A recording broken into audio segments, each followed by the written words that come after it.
Dear students, Assalamu alaikum. My name is Wahid Deshmukh, lecturer of Hawabai Girls Junior College Lohara.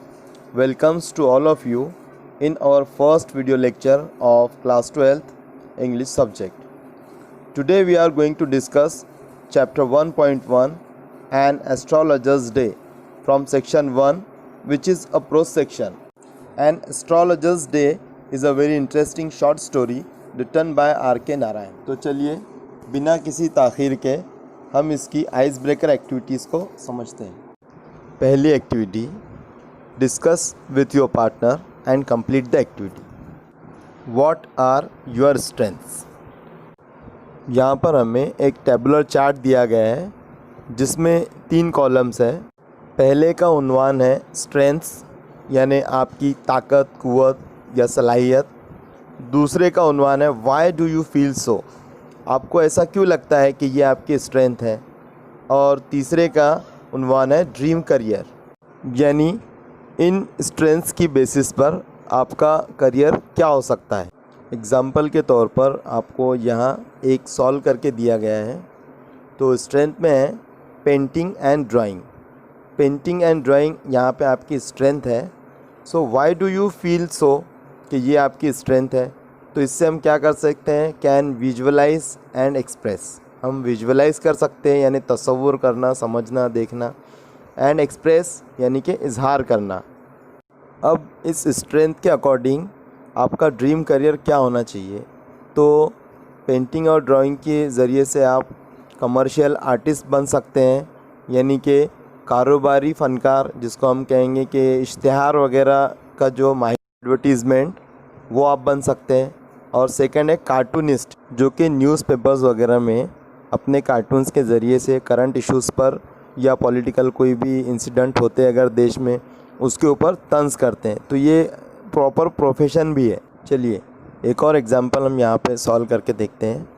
तो फ़र्ज़ कीजिए हमने strength में अगर चूज़ किया कुकिंग करने का शौक़ होता है काफ़ी लोगों को, तो कुकिंग। तो why do you feel so, कि ये आपकी स्ट्रेंथ है।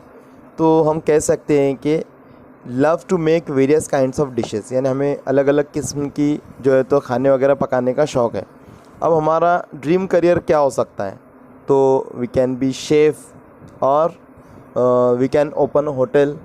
तो इस तरीके से हम ये स्ट्रेंथ को यूज़ कर सकते हैं अपना ड्रीम करियर बनाने में। बाकी की खाली जगह को आप लोगों को भरना है। It is like a homework for you. और एक और चीज़ मैं आप लोगों को बताना चाहता हूँ कि you don't need to worry whether your answer is right और रॉन्ग, क्योंकि आइस ब्रेकर एक्टिविटीज़ में जो क्वेश्चंस दिए जाते हैं मोस्टली वो ओपन एंड क्वेश्चंस होते हैं, यानी कि जिसका कोई भी स्पेसिफिक आंसर नहीं होता है। आपका जवाब सिर्फ सवाल से रिलेटेड और लॉजिकल होना चाहिए, इतना ही काफ़ी है।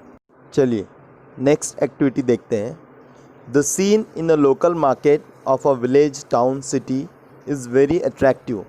People with different occupations sell their wares. Discuss with your partner the variety of activities at the local market. जैसे कि हम सब जानते हैं कि किसी गांव देहात या शहर का जो मकामी बाज़ार होता है, वहाँ का जो नज़ारा होता है, जो सीन होता है, वो काफ़ी दिलकश और लुभावना होता है। अलग अलग पेशे से ताल्लुक़ रखने वाले लोग, ऑक्यूपेशंस से ताल्लुक़ रखने वाले लोग अपना सामान, वेयर्स यानी सामान जो है तो वहाँ बेचने के लिए आते हैं। तो आपको बताना है कि कैसी अलग अलग किस्म की सरगर्मियाँ यानी कि एक्टिविटीज़ हमको वहाँ पर देखने के लिए मिलती है, मतलब वहाँ का क्या आम नज़ारा होता है। तो इसमें एग्ज़ाम्पल के तौर पे आपको एक सॉल्व करके दिया गया है। सेलिंग फ्लावर्स, सेलिंग ग्रोसरी, यानी कि वहाँ पर कोई फूल वगैरह बेच रहा है और कोई किसी की किराने की दुकान लगी हुई हो, किराने का सामान बेच रहा है। दूसरे पॉइंट में हम डाल सकते हैं कि बार्गेनिंग, डिस्कसिंग, शॉर्टिंग, यानी कि लोग जो है तो कहीं पे भाव-ताव कर रहे हैं। बार्गेनिंग करना है ना, भाव-ताव करना। डिस्कशन कर रहे हैं, लोग आपस में बातें कर रहे हैं। या शाउटिंग की आवाज़ आ रही है, लोग अपने प्रोडक्ट्स को बेचने के लिए ज़ोर ज़ोर से चीख कर उसका जो है तो एडवर्टीज़मेंट कर रहे हैं। इस तरह से और भी काफ़ी एक्टिविटीज़ हमको, काफ़ी सरगर्मियाँ हमको ऐसे बाज़ार में देखने के लिए मिलती है। तो वो आपको अपने आप से करने की कोशिश करना है। चलिए तीसरी एक्टिविटी को देखते हैं। In a village, town, city, it is quite a common sight to see an astrologer sitting by the roadside with his professional equipment. Discuss with your partner and list the requirements for his trade. किसी भी गांव देहात में या शहर में हम लोग देखते हैं कि ये एक आम नज़ारा है, कॉमन साइट है कि कोई एस्ट्रोलॉजर यानी कि नुजूमी या ज्योतिषी जो है तो किसी रोड के रास्ते के बाजू में अपने पेशेवराना साजो सामान को फैलाकर बैठा हुआ होता है। आपको उन चीज़ों की एक फहरिस्त यानी कि लिस्ट बनानी है जो उस ज्योतिषी को अपने धंधे यानी कि पेशे को चलाने के लिए ज़रूरत होती है। एग्जाम्पल के तौर पे एक हमको यहाँ पे दिया गया है पैरट कार्ड्स, यानी कि उसके पास तोता होता है, उसके पास कार्ड वगैरह होते हैं, देखे होंगे आप लोगों ने भी कभी। और इसके बाद दूसरा, चलिए वो भी मैं आपको थोड़ा बताने की कोशिश करता हूँ। तो आप दूसरे में एक अंदाज़ा लगा सकते हैं कि कई बार हम देखते हैं ज्योतिषी के पास क्या होता है कि उसके पास कुछ कपड़े वगैरह जैसी चीज़ होती है जिस पर अजीबोगरीब लकीरें होती है, या एक अलग ही भाषा जो ज्योतिषी के लिए ज़रूरी होती है वो लिखी होती है। कुछ माला वगैरह होती है रुद्राक्ष की या रेगुलर जैसी भी होती है।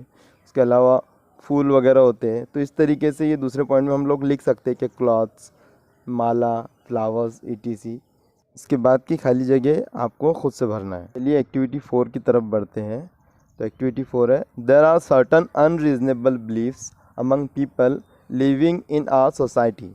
Certain common events are linked with superstitions. List such events, discuss the superstitions linked with them and the means of their eradication.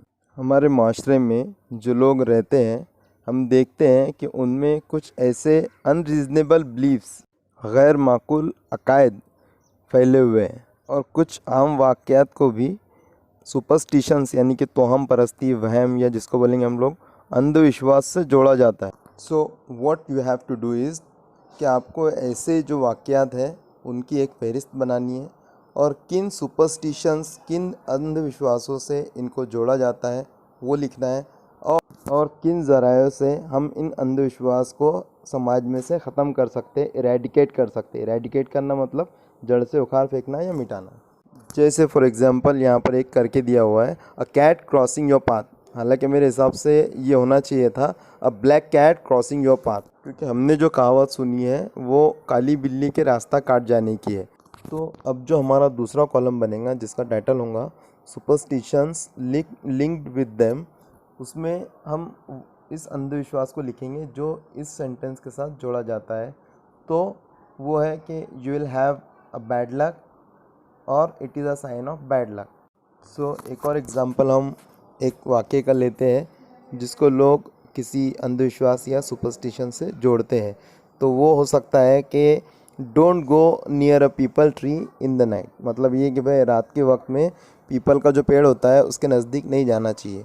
तो लोग इसको किस अंधविश्वास के साथ जोड़ते हैं तो वो हमारे दूसरे कॉलम में आएगा कि तो ऐसा माना जाता है कि पीपल का जो पेड़ होता है उसके ऊपर रात में भूत और रूहों का जो बसेरा होता है, इसलिए उसके नज़दीक अगर आप जाते हैं तो वो आपको डराएंगे या तो फिर कत्ल कर देंगे। तो ये भी क्या है, सरासर एक अंधविश्वास है। अब इसको अगर हमको अंग्रेज़ी में लिखना है तो हम इस तरीके से लिख सकते हैं कि peepal tree is inhabited by spirits and ghosts and they might scare you or kill you.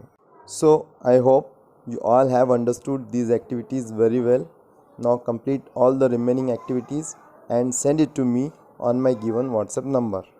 अगले वीडियो में आर के नारायण जी का इंट्रो और पहला पैसेज देखेंगे इंशाल्लाह।